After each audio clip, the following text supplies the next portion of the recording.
Hi everyone. Okay. Hi everyone. Hi. Today I have a very special guest, Terra Winston, who is a passionate entrepreneur, female entrepreneur, who is helping good people become great. She worked with many companies, also for Fortune 100 companies. One of them was PepsiCo and also Google, right? Absolutely. Okay. First question, Terry, would be, who are you as a human being?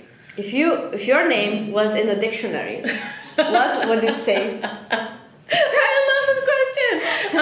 There would probably be a picture of me looking really confused, like what? In the dictionary. And part of it is because I love variety. Like I am some of everything. Like so I'm positive. I always say that I have X-ray vision. I can always see inside of people to see their best possibility. But I'm also kind of goofy and fun. You are fun. I think for me, I love experiences, and that's kind of why my picture would be a little bit crazy. Because one day, being Terra Winston would mean sitting by yourself with a really good thick book, and the next day it would be in some weird circus class. There'd just be big question marks. Wikipedia would not know what to do with me. Okay. Well, good answer. If you had a chance to interview yourself, what would you ask yourself? Ooh. What would I ask myself? Yeah. I kind of love this. Now, so just so you guys know, I did not want to see the questions in advance, and now I'm wishing maybe I should have done so. So now you're gonna get me unfiltered. I don't know if that's what you wanted. I think I would ask myself, why? Like that's the one question we spend so much time when we interview people asking, how did you get here, and what did you do, and your accomplishments. And I gotta tell you, that's not what actually connects with real people.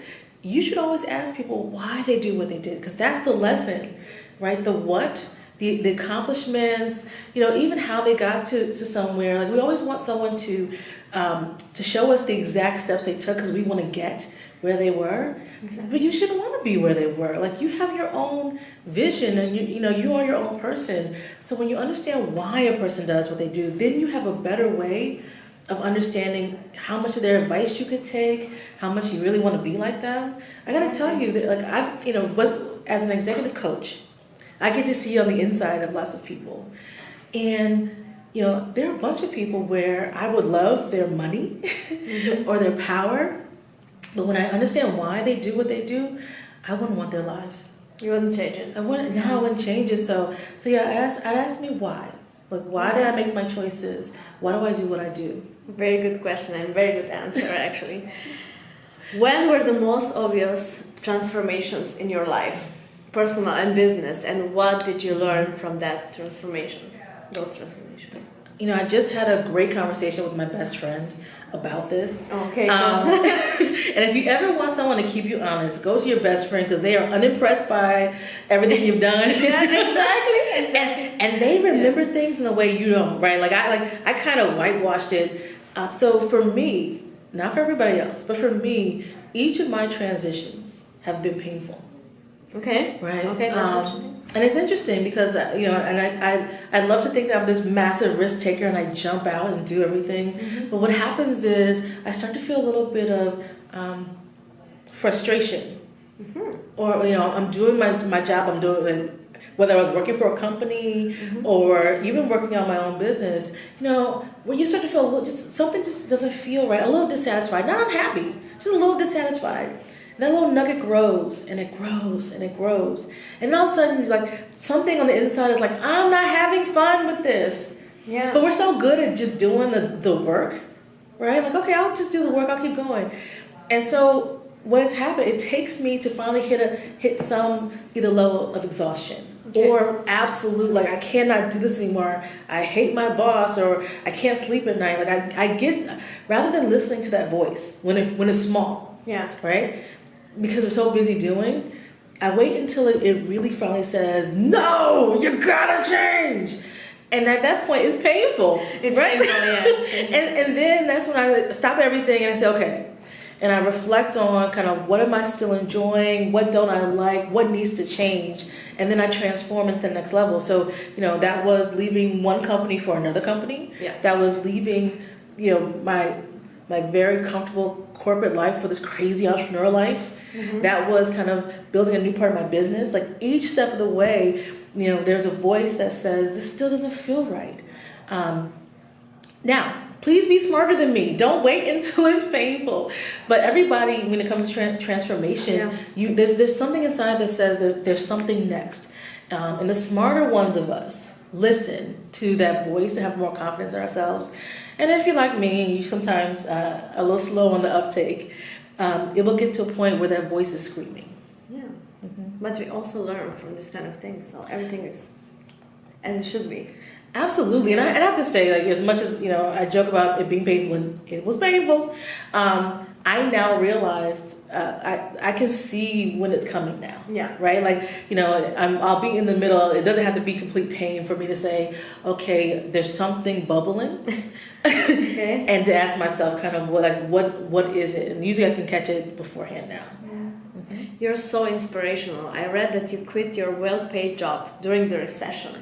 Like, come on, who does that? Inspirational, stupid, we all have words. It is inspirational. For me, it is. I did, and I have to tell you guys, like, I was not that person. I'm a very practical person. Like, the idea of quitting without a job in a recession never. If you'd asked me 20 years ago, that would be me. Not at all. But for me, what was interesting is I had a feeling. Yeah. Like there's a voice inside of me, and what I realized, and this is something that I want everybody to try. If you look back at all the decisions that you've made in your life, and the ones that you decided and they felt really good, like chances are, the minute you heard about the opportunity, something inside was like, yes. Yeah, exactly, right? exactly. But we don't listen to those things, right? Because we're very smart people. We're very logical people. And so oftentimes we talk ourselves into other decisions. So I had to go back and I did an inventory. Every time that voice in me said yes, and I followed it, I tended to be happier with the end result. Even if it wasn't perfect, or even if it wasn't what I expected, I was glad I did it, right?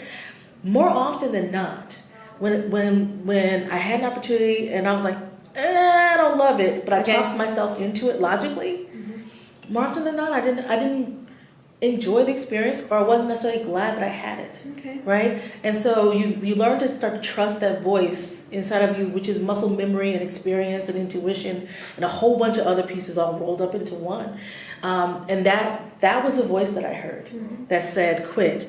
So I didn't know, and the best way I could explain to people was, I don't know why I'm supposed to do it.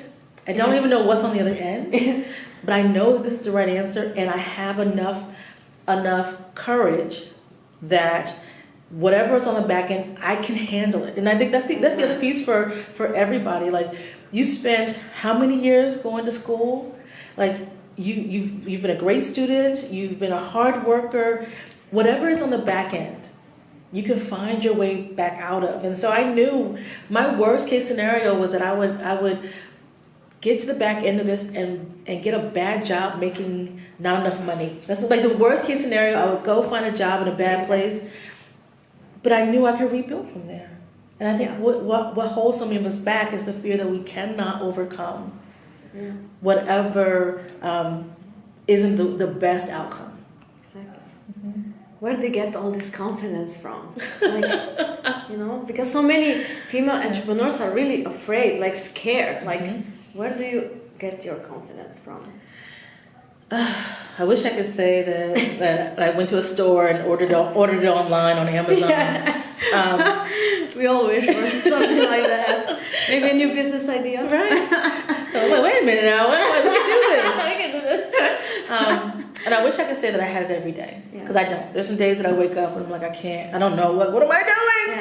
Yeah. But I think there were a couple things that happened. So I have great parents. I have really, really great parents that basically built their own lives from nothing. Okay. They have great, strong family structures. I love my crazy my crazy family, but my parents, everything they got, they had to work for, right? Okay. They weren't afraid of work, and they didn't always have it easy. And so for me, what it says is that I can't be scared of losing everything when I know people who didn't have much and were able to make a lot from it. They were able to, to make great lives for my sister and I. And so the question becomes, what's the worst that could happen? Like that's the question that I push myself with, right? What's the worst that could happen? Okay, I can handle that, right? Yeah. What? I have to go and do something to make money to feed myself and my family. Okay, I could do that. I'm willing to do that. And at that point, then you realize you have nothing but runway to work with. And I also there's a great woman. Her name is Jennifer. I won't give you her last name because I haven't asked her permission to tell the story. Okay. But we went to graduate school together.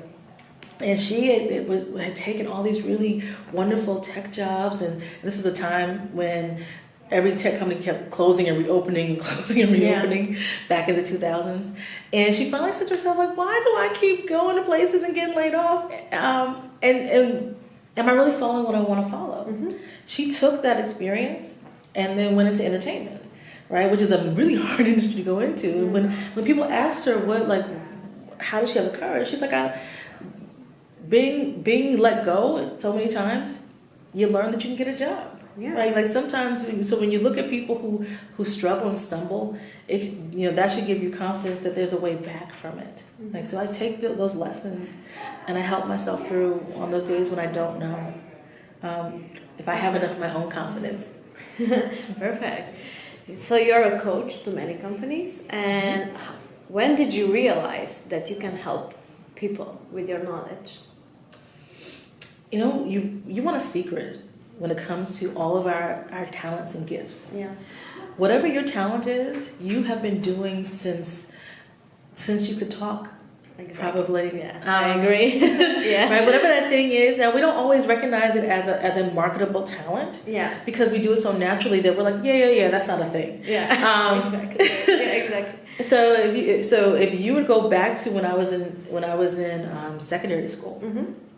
My father would tell you, I'm old as all get out, so you may not remember this, but there was a time when the phones used to attach to the wall, and every family had one phone in the household, and my father would always get upset because I would be on the phone. And he said, why does everyone call you about their problems? And so from the from that early time, I was always someone that people would call for their problems. Now, I did not recognize that as being anything of value. I just thought that was how I am as a friend. Oh yeah. So I went to school and studied engineering. Not connected at all. Not connected. But I was good at math and sciences, right? And so I can do that. And I just kept following what is it I should do? What can I do? And it took me years to say, well, what is it that I love to do? And when I married all that together, all of a sudden, like I could see the value. I enjoyed the work, and I realized that I was adding value to people. And so it's been a big part of who I've been a long time, but I didn't see it. Nice. Right? And my guess is that each and every one of you guys has something that if you were to tap into that, even in the vein of whatever your current job is, it would make you better. Yeah, actually, now you got me a lot to think about. Yeah. So I read that you had a lot of informational interviews before starting your career. Yes. What was the reason behind that? Lack of confidence. Okay, lack of confidence. I had a lot of information interviews because I felt like, okay, I want to do this thing, and I fell into entrepreneurship. I wish I could say, I always wished I was this person who had that great idea, I'm going to make the light bulb, and then build a business around the light bulb. I just knew that I had this talent, and the people needed it. Exactly. Right? And so as I started to get to figure out, okay, maybe I can do this on my own, but one of my biggest concerns, and I will tell you, even as a coach right now, if you came to me and you said, Terra, I really want to be a painter, what I always want to make sure is to differentiate the love of painting from the desire to build a business as a painter. Because my entrepreneurs, we know that what it takes to build a business isn't always the stuff that you love to do. Oh, exactly. Right? Exactly. And so, so for example, I want to make sure, yes, I love the coaching moments, like that's the best. But you know how you get coaching moments? You gotta sell coaching. And if you don't like to sell, then you will be a lonely coach because you have no one to coach, right? And you have to do your bookkeeping. And so my informational interviews were really to get a sense for what type of people really win and excel in this environment. And also, what are the hidden pieces that I just didn't know around it? So, as a coach, for example, I have a strong alignment for my client, and I had to make a decision: was I only going to work with clients that work with me directly, or was I going to be brought in by a company? Because the company may have a very different expectation than an individual does, right? And so I wanted to get a sense for how other coaches were managing the confidentiality of the client and really wanting the best for the client, but also for the company. And I got comfortable with that's part of the coaching arrangement. I don't accept projects from companies that want me to advocate on their behalf and not give the individual what they need. Perfect. But I had to understand that was the reality. And so, anybody, when you're looking into whether it's a new career or even starting a business or even a new business model within your existing business, talk to people about the realities of it. That will help you make a better decision. Because I feel like sometimes we leave out, like, do I even want to do this, right? It sounds like a great business idea, but you have to want to do it. Yeah, perfect. That's a great advice from you. Thank you. Is there any mistakes that you are proud of that you did? Mistakes that I'm proud of. Yeah, or I don't know. There's so many mistakes, but am I proud of them? Okay. Mistakes that I'm proud of. Yeah. Yes. Okay. Let's see. Probably the best mistake I ever made was not starting with a business plan. Okay. Now this is not a mistake. That's perfect, actually, because there are so many female entrepreneurs without a plan. Listening to this, so yes. It's the best mistake, and now I am so big on like you need a business plan if you're planning to raise money initially. Okay. Right? Because a business plan tells a group of people that you have thought through what you're going to do. For the rest of us who are not looking for funding right away, a business plan becomes a really good excuse to think and not do. Right? And it was advice I got from a guy who was a coach, and he said, Terra, you're going to overthink everything. Exactly. And he said, you will use that. So for me, the selling was always the hardest part. He's like, you're going to use this as an excuse to delay selling. So go, he sent me to a store to get business cards, like on the site, got business cards. And then I started meeting with people and saying, hey, I do this. Do you know anyone that needs it? That was the full plan that I had. Yeah. And I didn't even, honestly, legally incorporate for another 6 months after that. I just went in and just started doing. So it was the most beautiful mistake. Official mistake that they tell you from running a business. But it made sense. It also gave me time to figure out what I wanted this business to be. Right? What was the work that was selling? What was not selling? And so that was a happy error. So you also have coaches. You're a coach and you also have coaches. Absolutely. I will tell anyone, do not get a coach that does not have their own coach. Okay. They don't believe in it. If they can't put their money behind it, don't you put your money behind them. But I do. I mean, so if I could, if I had my magic wand, I would give everybody a coach. There's something so powerful about having a thought partner. Someone who has no other agenda other than yours, to help you think through things. And in the same ways that my coachees get stuck, I get stuck. patterns and doubt. I don't see things the way, as clearly, and so my coach pulls that apart. Yeah, sometimes you need a third person. Yeah, I mean, it is absolutely powerful, and so I have a coach. I also have mentors. I also have peer mentors, and so you want to have an entire universe of people around you that support you from different knowledges. Absolutely. Okay. Because everyone doesn't need to know everything. Exactly. Right? So it's better. Yeah, it's even better that it's specialized. Yeah. Or so I've got one mentor. She's just a great leader. She's not an entrepreneur, and that's okay. I don't need her to tell me how to run a business. Yeah. Okay. Right. But I like the way she thinks. So when I see things, she asks me the right questions. Right. At the same time, I've got some peers who are building businesses at the same time, and so we can bounce off things from a more commercial perspective, right? Here's my marketing. What do you think? I want to add this product or feature. How do we do this?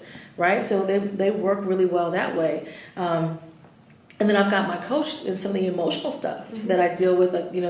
He's a bit more specialized. He understands how to get to and through those pieces. And so it takes a village to keep me going. And you should have your village too.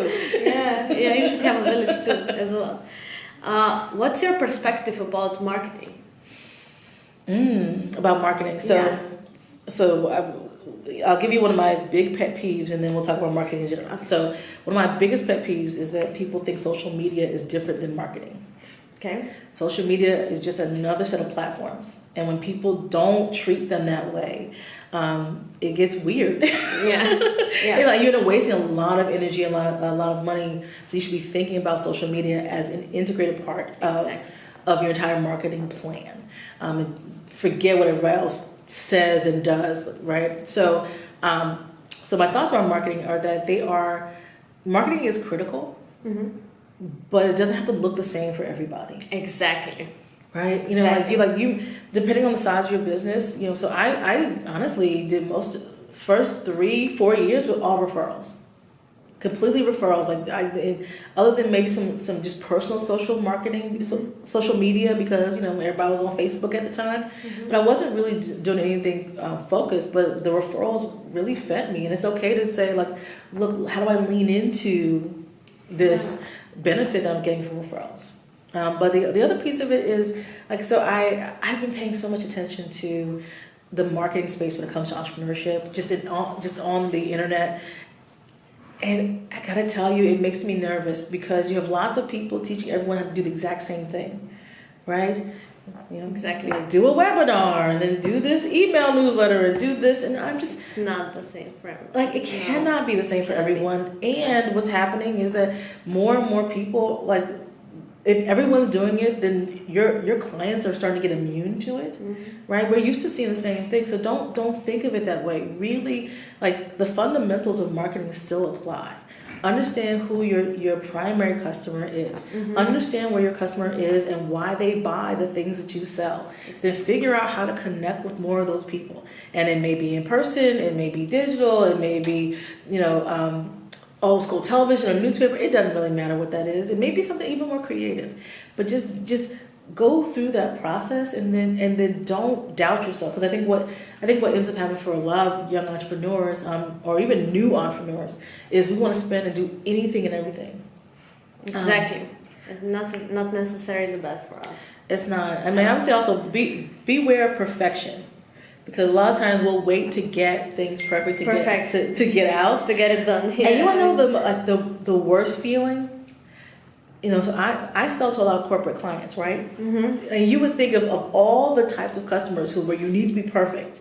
It would be these Fortune 100 companies or these really big companies. And then I go in, after sweating my curls out, I go in and I'll look at some of the other people that they are paying. Yeah. And their services are not as good as mine.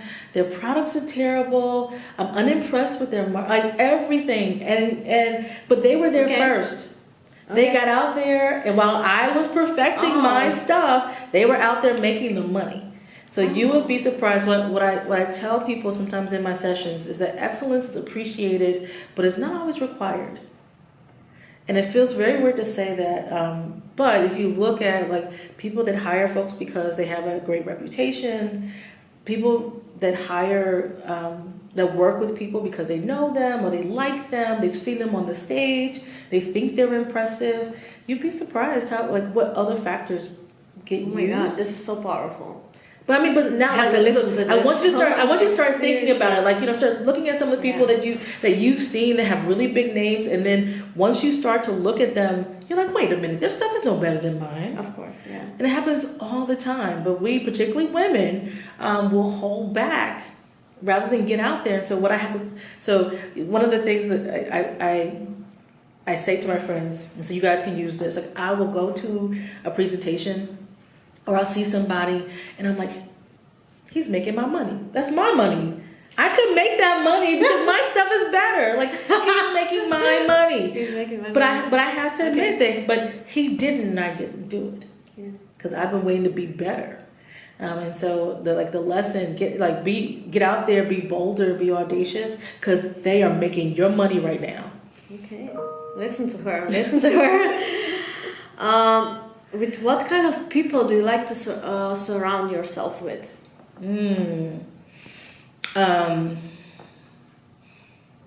I tend to like positive people. Yeah. More so than negative people, just because there's so much negativity in the world that it's hard to have an inner circle that drags you down, right? Yeah. I like creative people. Okay. But I personally am someone that loves variety. So I love having people who are doing lots of different things because that's really where I get my energy. Like, for me to hear what someone is doing who's a scientist, and I don't understand half the stuff they're talking about, but I get bits and pieces of it, and then to talk to someone who's in entertainment, and then talk to someone that, you know, that could care less about any of those things, but is really passionate about stand-up comedy or something really random. I start to see, for me, it's patterns, human patterns, and then they spark ideas. There's actually a really great book, it's old now, called The Medici Effect. Okay. And The Medici Effect, written by Franz Johansson, it actually talks about the fact that there's not a lot of new ideas left of someone sitting in a room going, Eureka, I have an idea. Okay. But instead, where the best new ideas exist is when you cross between different worlds. And all of a sudden you realize there's something in biology that is completely relevant to how we build buildings, right? Or there's something in arts that can be transferred to technology, exactly. And that's where there's a lot of answers, and so I subscribe to that. Yeah, the more knowledge you have, the more points you can connect, right? Absolutely, but the only way that it works is that you have to listen to everybody. Like, you have to feel like you can't decide that the person who works in construction has a lesser voice than the person who's a scientist, because then you'll never actually hear what they have to say. Exactly. How do you look at the work personal life balance? I don't want to admit this. No. So I'm still working on the work-life balance piece of it. And I've tried all the methods, right? Yeah.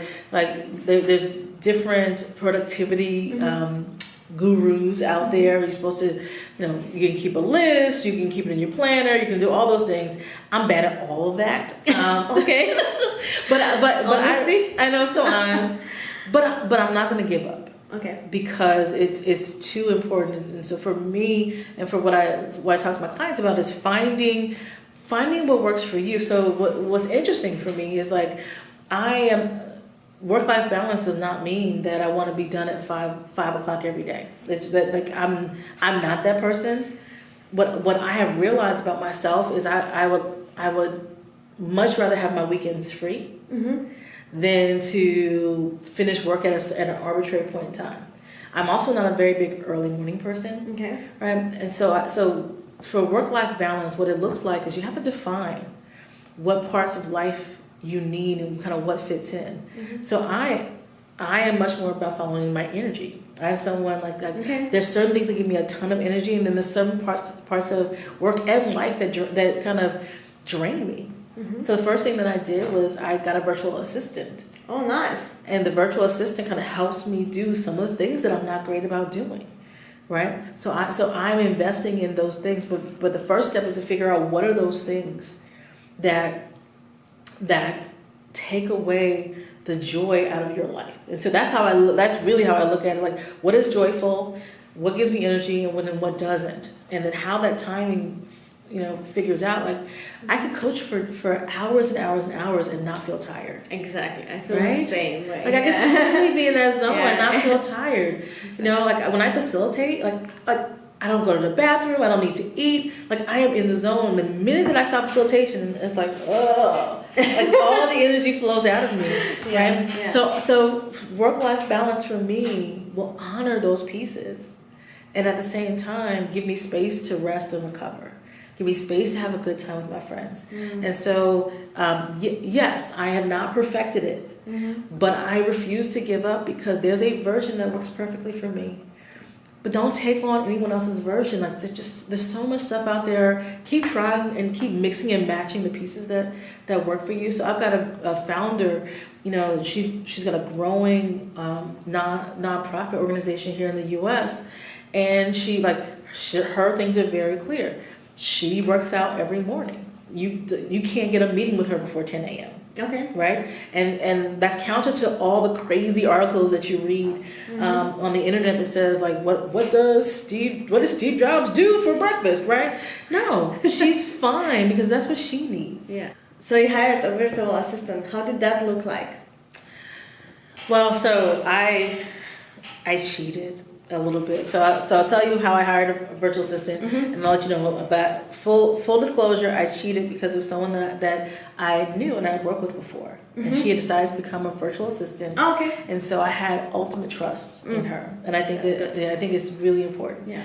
But I think regardless of whether you have someone as fabulous as mine, hi Latoya, or you decide to use a service, the thing that you have to really do is figure out what is the work that you can outsource to them. Okay. Because we as entrepreneurs, we're so used to doing everything that we're in the middle of everything. And so she, because of our relationship, she would say, stop it, give me this. But most of your virtual assistants won't do that. Yeah. Right? Because you don't have a previous relationship, and then you don't get the full value out of them. So I would say before you get a virtual assistant, look at your work and start to see what pieces can you give up and what would you need to give them. So she does all my travel booking. She does all my invoicing. She does a lot of kind of setting up the automation that I needed. Right, so when I first started, I had her helping to book my appointments, and she was great because she said, "You're spending a lot of time and money with me going back and forth in emails. What if I set you up a scheduling app?" Perfect. Right? So she set up my scheduling app, right? And so she handles exceptions. So I was able to kind of look at what's on my plate, and we still are doing this. The key is the more you can create processes in your business, the easier it is to give those processes to somebody else, whether it be a virtual assistant or if you outsource graphic design or whatever you outsource for your company. And so setting up those processes really go a long way. Okay, nice. You have worked with some really big companies. Like, how did that look like at the beginning? Did you have any fear? Like, did I have working any with fear? such huge companies? I don't know, because there are so many entrepreneurs hiding behind small projects because they think they're not enough. This is why. And what's huge, right? So I had the benefit of having been a consultant in a really big company, right, before. And so one of the things that you learn, and I don't know if I should give you guys the secret. Don't tell anybody. I told you this. We'll keep it. When you're a consultant in a big company, and I did so right after college, they put you into some of the biggest companies in the world, multinational, hugely successful, and you walk in, and eventually you go, why does this even work, right? Every company, name the best company that you've ever seen, the best company that's sitting on a list of best companies to work for, best run companies. There's still inefficiency built in. There's still some really basic stuff, and it's because of human nature, right? Something that worked 20 years ago maybe doesn't work quite as well now, and no one's had the time to fix those things. Okay. So what you realize is that everyone has value. Like just coming in with an external set of eyes, you see things that they don't see, or you see things that, quite frankly, their employees have been saying for years, but no one can hear them, right? Or everyone's too busy, and so so I'm not as nervous because I know that I can add value. And the reason I know this is because I'm going to listen to what they have to say. I'm going to look at what they're doing. I'm going to look at my own expertise. I'm going to look at other things that I've seen. And I guarantee I will give them some insight, something different that they didn't know. Where people get nervous is they walk in and they say, I have to be the expert. I have to go in and tell Google, PepsiCo, Abbott, whoever else, I got to go in and tell them what's what. Who am I, little company, to have the final answer on artificial intelligence, on communications, on marketing to these big fancy companies? And that's the wrong question, because that's an intimidating question. Of course, as a small business, you're not gonna unless you are the only researcher in this one specific little area. They have way more resources, but what they don't have is your experience. What they don't have is what you've seen across company, because they're only in their companies. So focus on what insight. What they also can't see is they can't see themselves from the outside. And if you want a secret, a number of organizations that I've worked with, what they have said to me directly is, what we like working about you is that you reflect things back to us that we don't see about our own company.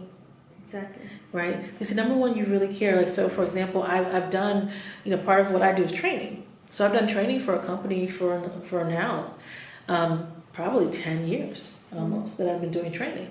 And every couple, once a year, I sit down and say, look, I've noticed this change in your culture, because the types of questions that people ask are different. So I know you guys have been working on this. This thing has really landed, but this thing is brand new, and I think it's because you have a new generation. Where else would they get that? So now I'm adding a value that nobody else can add, just by nature of who I am. And that's the same for no matter how big the name is. And so understand not only what is it you sell, but what is your value. Those two things will be different in some ways, and be confident in that. Oh my God, this was so powerful. Thank you so much. What was the best culture that you saw in a company? Doesn't exist. Doesn't exist? Okay. No, it doesn't. It doesn't exist, because there is a best version of a culture. Okay. But every culture can be different. Yeah. Right. So, and there are cultures that be great for me, but would be terrible for you.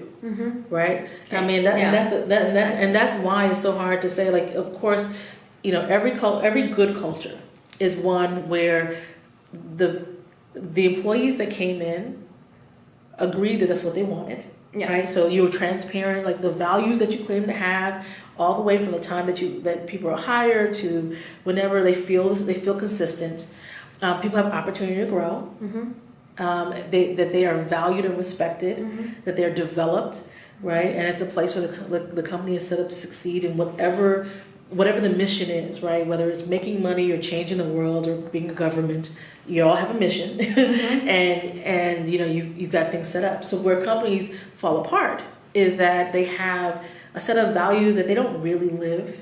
Okay. Right. So you like to say that we are collaborative, but then when you look at how do you rate employees, you evaluate them by ranking them against each other. Okay. That doesn't help with collaboration, right? But then here's the flip side. There's some organizations where healthy competition is part of their culture. Now, I may not love a competitive environment, but some people they love a good competition. Not in a mean way, but yes, let's beat the competitor, right? And a healthy there's a way to create a wonderful culture around healthy competition. So if you as an entrepreneur are trying to build a culture within your organization, the first question becomes, what are the core values that would inspire me? Yeah. Right? Because it's your business, build it about you, about your values. And then how consistent am I in all these pieces? And that's where it falls apart. We tend to say this is what Netflix does. And so I'm going to do a little bit of Netflix. And then, I read this great article about, this is what Google does. I'm going to throw a little bit of Google on top of that. And then by the time you wake up, your values are different from your actions, and then that's how you create a culture that people don't want to be at. Exactly. Mm-hmm. Oh, this was a long interview and really good one. One of the best. I talked too much. So no, I loved it. And maybe if we could finish with just one advice for the entrepreneurs that will be listening to this, maybe your final thoughts that you would share. I have so many thoughts for you. Maybe just one. So I'd say start. Just start. There are things that you're holding back on because you don't think that they're right or they're not enough. Okay. Just start, because you can always fix them on the way, but holding back you always wonder what you could have done. Okay. So you have to start, and we will finish. Yeah, you start. We're done. We're done. So thank you for staying with us, to listening to our conversation, and please leave some comments. How did you like the interview? And see you again in my next videos. Bye bye. Bye.